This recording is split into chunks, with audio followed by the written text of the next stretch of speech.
So, when you don't know how to do something, how to fix something, or how something works, what do? Ask a teacher? Ask your parents? Ask your friends? Ask someone you really know and trust? No, you go to the internet and ask some randos. But I'm not talking about creeps here, I hope. No, I mean the people of the internet! You know, those people who make how-to videos. Because chances are, if you're trying to figure out something, someone on the internet has already figured it out for you. Things like, how do I unsend a text? No. How do I do a winged eyeliner? How do I get rid of the zit by Friday night? How do I get out of gym class? How do I screen cap Snapchat without getting caught? They'll never know. But then there are things in life that don't have an easy fix, that don't have a simple solution, that don't have a how-to video. Things like what to do when you have problems with family, or when it seems like you have no control in your life, or what to do when someone has done something to you. I mean, clearly, they gotta go. The truth is, there's a lot of life that doesn't have a solution you can just find online. So how do you know what to do when you don't know what to do?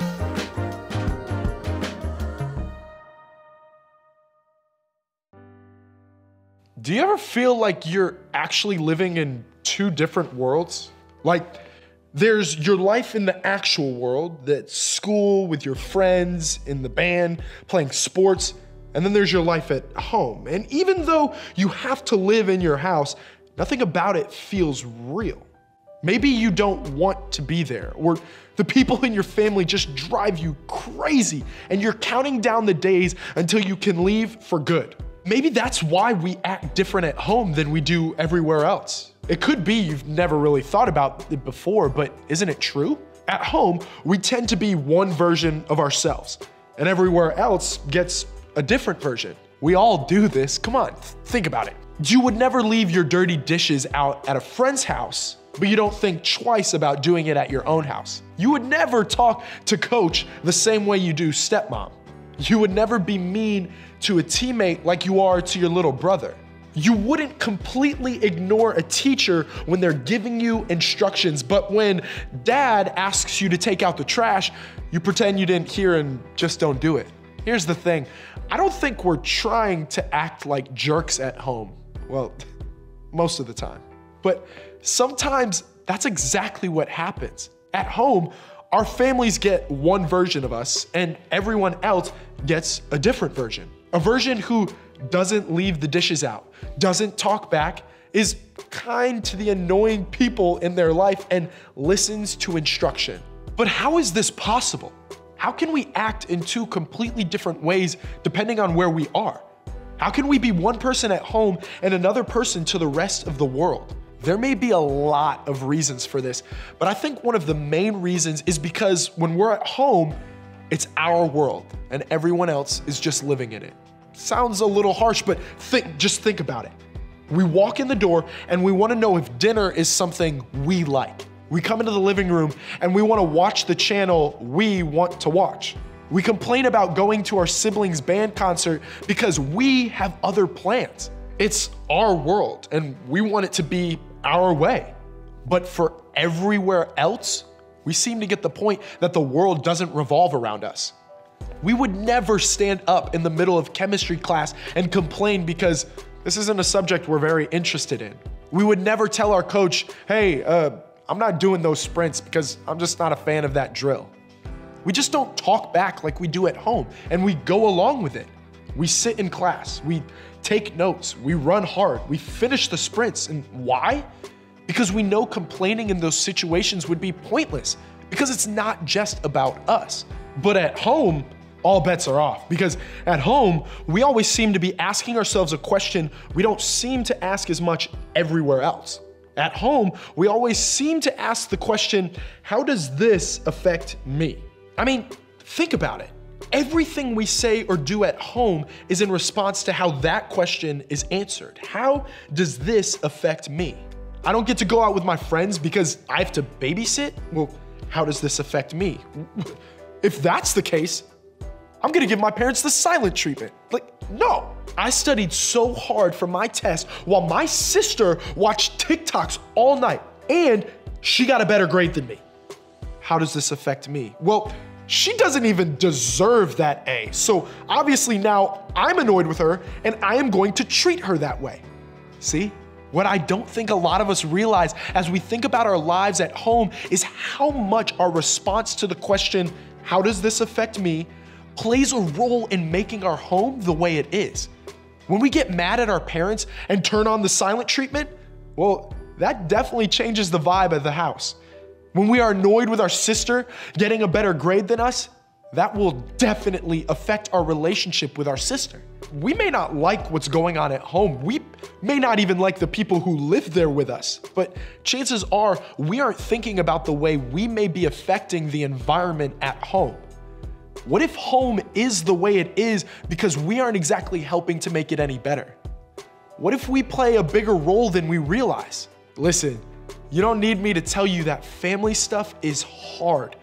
But the good news in all of this is that the difficulties you face with your family aren't unique to you, and they've been going on for thousands of years. In fact, one of the things I love most about the real events in the Bible is how it gives us a painfully real look at real people who lived real lives with real problems. Even the people who were supposedly the heroes had obvious faults, and we get to learn from them and read all about them. And over the next couple weeks, we're gonna spend time looking at the life of Joseph. Now, Joseph was one of the most famous people in the first half of the Bible.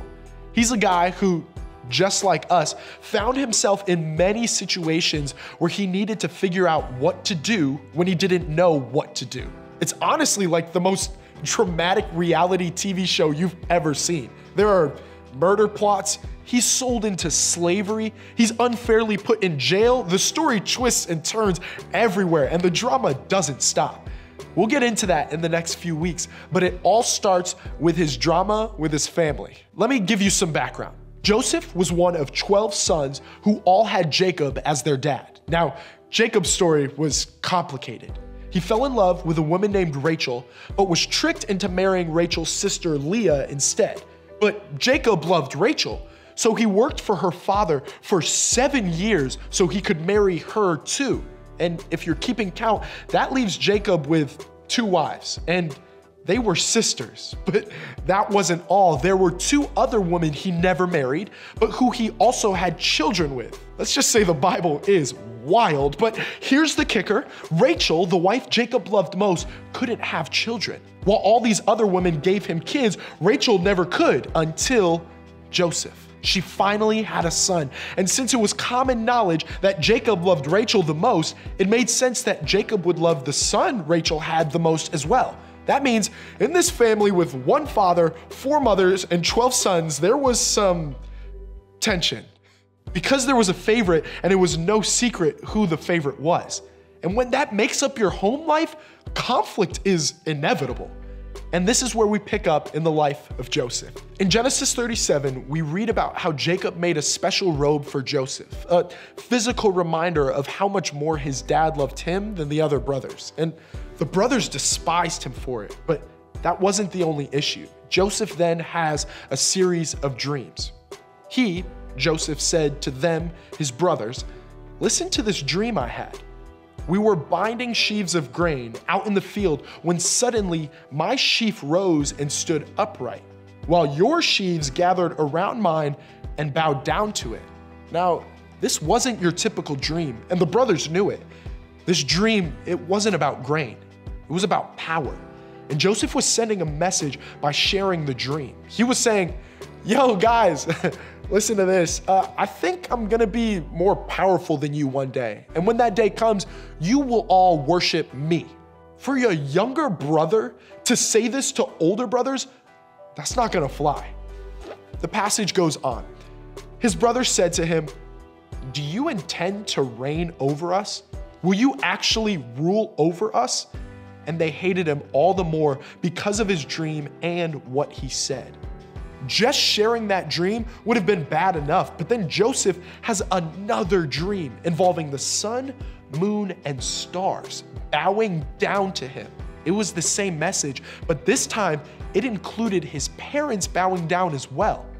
He tells his dad, Jacob, and his brothers, who now hate him even more, We can see the tension is growing in this already tense family dynamic. One dad, 4 moms, and a dozen boys. And now the favorite son said everyone was going to bow down to him one day, as if he needed any more affirmation.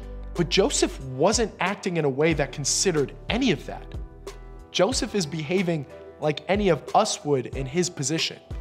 Hyper aware of how we are being treated and pretty clueless when it comes to how others in our family are being treated.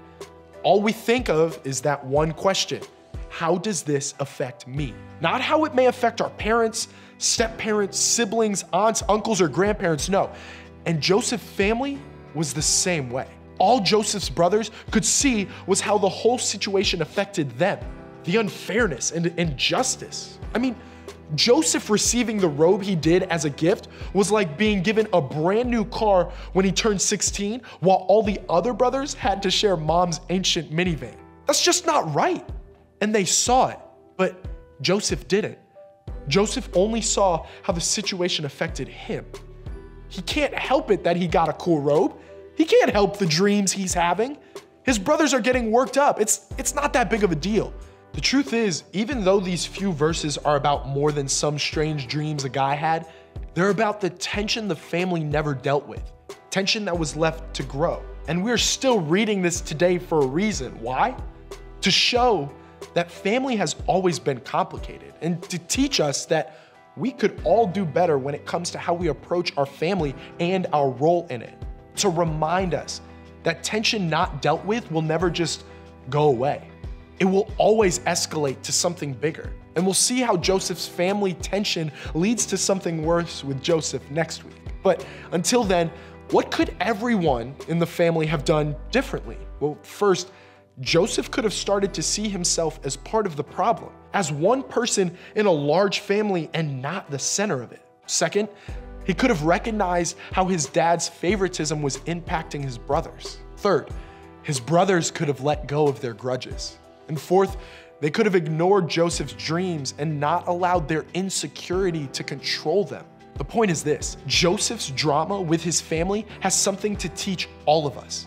And the lesson is this: be aware of the role you play in your family. Pay attention to how your words and your actions contribute to the tone and temperature of the house.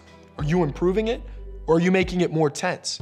Then make a decision about what you want your role to be from here on out. If home is miserable for you, could you consider that you may be contributing to that? Is there something you can do to make it not feel that way? What role are you playing in your experience at home?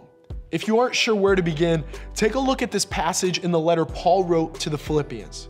Paul writes, "Do nothing out of selfish ambition or vain conceit. Rather, in humility, value others above yourselves, not looking to your own interests, but each of you to the interests of the others. In your relationships with one another, have the same mindset as Christ Jesus, who, being in very nature God, did not consider equality with God something to be used to his own advantage. Rather, he made himself nothing by taking the very nature of a servant, being made in human likeness. And being found in appearance as a man, he humbled himself by becoming obedient to death, even death on a cross." Jesus sets the example right here. He gave up his divine privileges when he had every reason not to. He is reminding us to be humble and honest with ourselves and to pay attention to how we affect our family. So, $1,000,000 question. How do we do that? We start by having an accurate view of ourselves. We don't see ourselves as better than anyone else, and we see others as worthy of respect, honor, and uplifting treatment. Like Jesus, we identify a right we need to give up. What attitude and behavior is keeping us from behaving the best way possible with our families? What right are we demanding for ourselves but not offering to our family? Fairness, kindness, compassion, and finally, and perhaps hardest of all, we need to invite someone else to speak into how we treat our family. Sometimes we don't have a very clear picture of the role we play in the relationships closest to us. But by having someone who can tell us what we're doing well and what we need to work on will help us start to see ourselves and our family more clearly. Family, it's always gonna be complicated, like always. And when we don't know what to do with family, we can start by taking a look at ourselves. Where can we behave differently? Where could we be more like Jesus? We may not be able to fix all of our family drama, but we can take ownership of our part and go from there. And that's a great place to start.